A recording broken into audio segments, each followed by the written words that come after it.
Qu'est-ce qui rend ce membre de la famille éligible?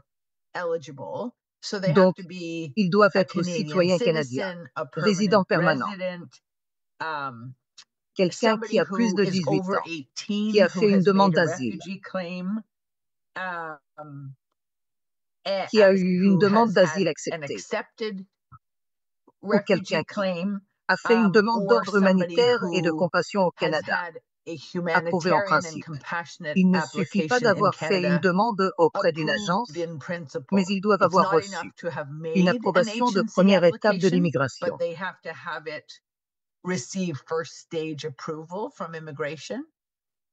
Donc, si vous avez l'un de ces parents et qu'ils ont l'un de ces statuts, nous avons vu que la SFC refoulait des personnes, comme vous le dites, à cause d'erreurs d'orthographe dans les certificats de naissance.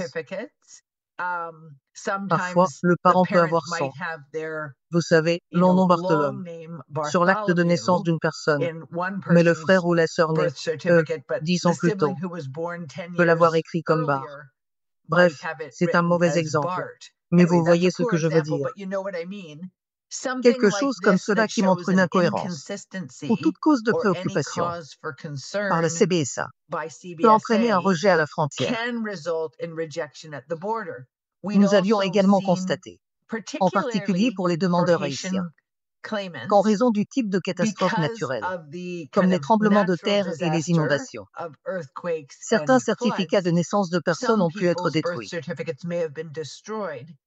Donc, ils ont demandé un remplacement ou une preuve aux archives nationales en Haïti. Et au lieu d'obtenir un duplicata de l'acte de naissance, ce qu'ils obtiennent est un extrait des archives nationales qui confirme leur date. Acte de naissance fait. Vous savez certain. Si cela a été émis récemment, l'agent pourrait se poser des questions sur ce qui est arrivé au document original. Pourquoi ne l'avez-vous pas et comment avez-vous obtenu cet extrait des archives?